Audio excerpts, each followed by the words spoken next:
চিরনিদ্রায় শায়িত হলেন ৯ যুবক, শোকে স্তব্ধ ৩ গ্রাম। মান্দা নওগাঁ প্রতিনিধি। চিরনিদ্রায় শায়িত হলেন সড়ক দুর্ঘটনায় নিহত নওগাঁর মান্দা উপজেলার ভারসো ইউনিয়নের ৩ গ্রামের ৯ যুবক। মঙ্গলবার ২৬শে মে সকাল ১০:৩০টার দিকে রাজেন্দ্রবাটি সরকারি প্রাথমিক বিদ্যালয় সংলগ্ন মাঠে একসঙ্গে ৬ যুবকের জানাজার নামাজ অনুষ্ঠিত হয়। এরপর গ্রামের সরকারি কবরস্থানে তাদের দাফন সম্পন্ন করা হয়েছে। এর আগে গতকাল সোমবার রাত ১১টার দিকে পৃথক জানাজায় আরও ৩ জন দাফন করা হয়। এদিকে নিহত যুবকদের শেষ বিদায় জানাতে বৈরী আবহাওয়ায় উপেক্ষা করে মানুষের ঢল নামে রাজেন্দ্রবাটি গ্রামে। এখনও এলাকা জুড়ে চলছে শোকের মাতম। স্বজনদের কান্না আর আহাজারিতে ভারী হয়ে উঠেছে এলাকার আকাশ বাতাস। শোকে স্তব্ধ রাজেন্দ্রবাটি, পাকুড়িয়া ও মসজিদপুর গ্রাম।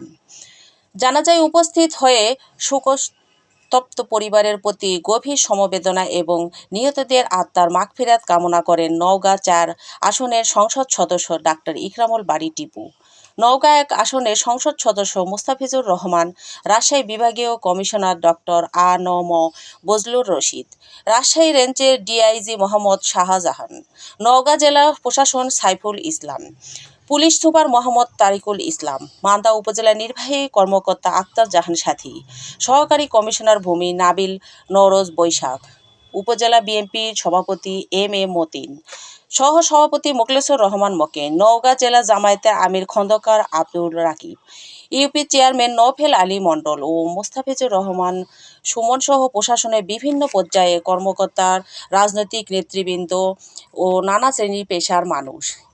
এর আগে সোমবার রাত ১১টার দিকে একই দুর্ঘটনায় নিহত পাকুড়িয়া গ্রামের সহোদর মাইনুর রহমান ও গিয়াস উদ্দিনের জানাজা শেষে পারিবারিক কবরস্থানে দাফন করা হয়। একই রাতে মসজিদপুর গ্রামের মাইনুল ইসলামেরও জানাজা সম্পন্ন হয়েছে। উপজেলা প্রশাসনের সূত্রে জানা গেছে, নিহত প্রত্যেক পরিবারের নওগাঁ জেলা প্রশাসনের পক্ষ থেকে ২৫,০০০ টাকা করে মানবিক সহায়তা প্রদান করা হয়েছে। পাশাপাশি ক্ষতিগ্রস্ত পরিবারগুলোর মাঝে শুকনো খাবার বিতরণ করা হয়। এছাড়া টাঙ্গাইল জেলা প্রশাসনের পক্ষ থেকেও প্রত্যেক পরিবারকে দাফনের জন্য ২৫,০০০ টাকা করে সহায়তা দেওয়া হয়েছে।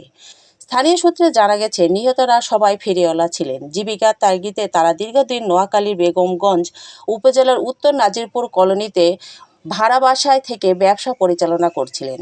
পরিবারের সদস্যদের সঙ্গে ঈদের আনন্দ ভাগাভাগি করতে তারা চট্টগ্রাম থেকে ছেড়ে আসা রাজশাহীগামী একটি রড বোঝাই ট্রাকে করে বাড়ি ফিরছিলেন। পথে সোমবার ভোর ৪:১৫টার দিকে টাঙ্গাইলের কালিহাতী উপজেলায় সরাইতৈল এলাকায় দুর্ঘটনা কবলে পড়ে ১৫ জনের মৃত্যু হয়। এদের মধ্যে রাজেন্দ্রবাটি গ্রামের ৬ যুবক সহ ৯ জন ছিলেন ভারসো ইউনিয়নের বাসিন্দা। নিহতরা হলেন রাজেন্দ্রবাটি গ্রামের তারেক জিয়া ২১, আব্দুল বারিক ২০, বাদশা মিয়া ৩০, সোহাগ হোসেন ২১, রবিউল ইসলাম ২৮, সাগর হোসেন ২০, পাকুড়িয়া গ্রামের মাইনুল রহমান ২৫, গিয়াস উদ্দিন ২৩ এবং মসজিদপুর গ্রামের ময়নুর ইসলাম ৩৫। থেকেও আমাদের প্রিন্সিপাল সেক্রেটারি স্যার ছিলেন, তিনি আমাকে জানিয়েছেন যে এই বিষয়ে প্রধানমন্ত্রীও কনসার্ন এবং সকল প্রকারের সহযোগিতা করার জন্য আমাকে বলা হয়েছে।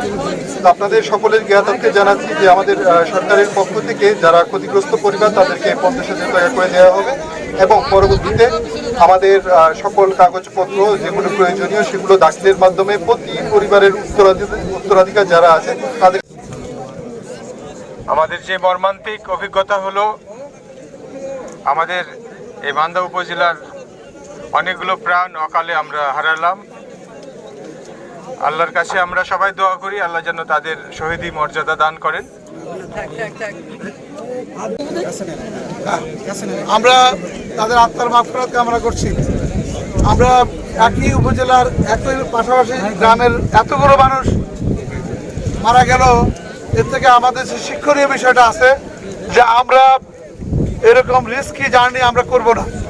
আমরা যদি তা করতে পারি তাহলে একটা নিরাপদ সড়ক আমাদের জন্য কাজে লাগবে। মাত্র ১৮০০ টাকা কমের জন্য তারা এরকম একটা ঝুঁকিপূর্ণ অবস্থানে নিজের জীবনকে ধ্বংস করেছে। জেলা প্রশাসন থেকে তাদের জন্য যে ধরনের ব্যবস্থা